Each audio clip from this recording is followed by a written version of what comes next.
Remember those school days when technology in the classroom, well, it pretty much meant a flickering overhead projector or that VHS tape that always seemed to get chewed up. Oh, yeah. We've come a long way since then, haven't we? But just having the tech, well, it's not enough, is it? It's about using it to really unlock, deeper learning. And that's where I think SAMR and Bloom's taxonomy really come in. Yeah, you've hit on something crucial there because it's not just about like replacing old tools with shiny new gadgets, right? Yeah. It's about fundamentally changing how we approach learning, and that's really the key. It is. And, even for those of us who, we like to think we're pretty tech savvy, Yeah. the classroom, it presents these unique challenges, doesn't it? It does. It does. And I think a big part of that challenge is moving beyond just memorizing facts. Right. And that's where Bloom's taxonomy comes in. Exactly. It's about reaching those higher levels of thinking, Well, like analyzing, evaluating, creating. yeah, think of Bloom's as a kind of staircase, Next. right? Leading from, that basic recall all the way up to those higher order skills. Okay. And what I find really interesting about SAMR is that it gives us this roadmap for how technology can support each step on that climb. Okay, so we're not just talking about like swapping out textbooks for ebooks, are we? This is different. Well, that's a great example of what SAMR would call substitution, Okay.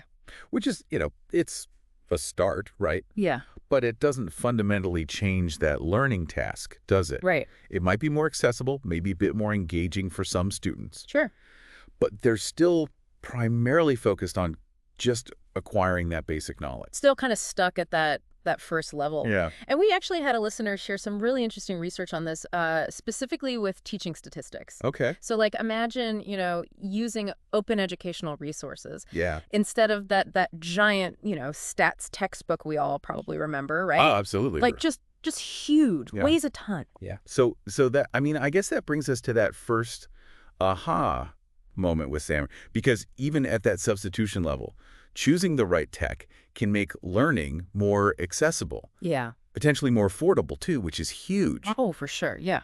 But it's still about the what of learning, isn't it? It is. Not so much the how. Right. So how do we get to the how where technology actually starts to transform that learning experience? Well, that's where augmentation comes in, the A in SAMR. Okay. We're still largely focused on, understanding, applying knowledge at this stage. Right. But technology, it makes that whole process more efficient, maybe even a bit more engaging. So instead of just reading about, say, statistical concepts, they might use a tool like Diego, which our listener mentioned, Right. to actually collect and organize information from like various sources. Exactly. And what's important to note here is that even though we're still in those sort of lower levels of SAM, we're not at the top yet. We're starting to see how technology can foster different and hopefully, more effective study habits. Yeah. It's not just about the content itself anymore. It's about how students interact with it. How they engage with it. Exactly. And that actually brings us to this point where things can, get a little blurry. Yeah. That transition from augmentation to modification. Yeah. Particularly when we're talking about the apply level of Bloom's. Yeah. What's the key difference there? Because it seems like there's some overlap. Yeah, you've hit on a really crucial distinction. And it's one that often trips people up. Yeah. Because at the apply level, both augmentation and modification, they can come into play. Okay. But the technology's role shifts significantly. Okay. And that's the key thing to remember. So it's not just about like the level of Bloom's, it's also about how that tech is actually being used, right? Exactly. Yeah. Exactly. With augmentation, the technology might help students practice applying that knowledge. But it's not essential to the task itself, if that makes sense. Okay. Think of like a quiz app. Yeah. For statistical formulas. Right. Helpful, sure. Yeah. But you could do the same thing with, a set of flashcards. Right. Modification, that's where the technology actually becomes like intertwined with the learning Okay. in a way that wouldn't be possible otherwise. Okay, so I'm starting to see the difference here. So what does that actually look like in practice? Maybe using our listeners' statistics example. Sure, yeah. The listener mentioned GeoGebra, Right. which is a dynamic math software. Yeah. And it's a perfect example of modification because instead of just solving, textbook problems, Right. students can use GeoGebra to actually visualize these statistical concepts. Yeah. They can manipulate data. Wow. experiment with different scenarios. It's a whole new way of experiencing and interacting with those mathematical ideas. So instead of just memorizing formulas, they're actually getting to like play with the building blocks of statistics. Yes, yes. That's a huge shift. And a key insight here is that modification is about moving from concrete to abstract thinking. Okay. Through the use of technology. Okay. So, JBRA doesn't just give students the quote-unquote right answer. Right. It lets them uncover their own understanding. Oh, interesting. By exploring and manipulating those abstract concepts in this really visual and interactive way. It's like the difference between like reading about architecture versus actually like designing and building, your own structure, even if they're virtual, right? You get a much deeper understanding of the principles involved. Absolutely. And what's so fascinating is how that level of engagement, it taps into those higher levels of Bloom's, the analyzing, the evaluating, the creating. Right. Students aren't just passively receiving information anymore. They're constructing their own meaning. Wow.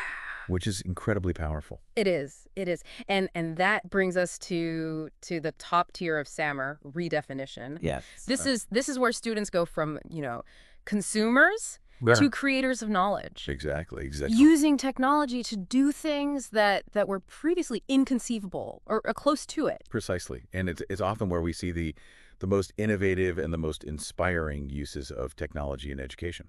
For sure. And our listener provided some great examples of this too. So instead of just writing like a traditional research paper, students could use a tool like GeoGebra to actually critique existing research, design their own studies, or even create videos to teach those concepts to others. It's amazing. It is amazing. And that shift from passive learning to active creation, that's a game changer because it empowers students to see themselves as capable of contributing to a field of knowledge. Yeah. Not just, absorbing what other people have done. It's like the difference between studying a painting in a textbook and actually picking up a brush and creating your own art. Yes. It's much more personal. It is. Much more empowering experience. And technology gives us the tools, provides the platform for that kind of creative expression and exploration. It does. But there's a crucial element that we need to emphasize here. Okay. One that I think often gets overlooked, in all the excitement of new technology. So you're saying it's not enough to just like throw technology at a problem and hope for the best. As much as I love a good gadget, I have a feeling there's more to it than that. You're absolutely right because it's like having like a kitchen full of state-of-the-art appliances. Right. But no recipe. You might end up with something. Yeah. But it's probably not going to be what you hoped for. Right. So we have all this incredible potential with SAMR and Bloom's, right? But how do we actually bring it all together in the classroom? That's the real question. It is. And for me, it starts with remembering why we're using technology in the first place. Okay. It's not about the tools themselves. It's about the learning experiences that we're trying to create for these students. So before we even like open that laptop or pull out that tablet, we need to ask ourselves, what's the learning goal here? Absolutely. What do we want students to be able to know? What do we want them to be able to do? Right. And how can technology help us achieve those goals in a way that wouldn't be possible otherwise? Yeah. That's the heart of SAMR Bloom's in action right there. So it's about being like really intentional with how we use it. Yes. Yeah. Instead of saying, okay, I have this cool new app, now what? Right. It's more like I want my students to be able to analyze and evaluate, complex information. Now, how can technology support that process? Exactly. It's about shifting from being just consumers of technology to being creators of those technology experiences. Right. And the exciting thing is that's where the real innovation in education happens, in my opinion. Yeah. It's almost like teachers become like learning architects in a way. Yes. Using these tools, these frameworks to design experiences that are truly engaging, truly transformative for those students. And that is a powerful image to keep in mind because it's not about throwing technology at a problem, is it? No. It's about really thoughtfully and creatively integrating it. Right. In a way that empowers both the teachers and the students. It does.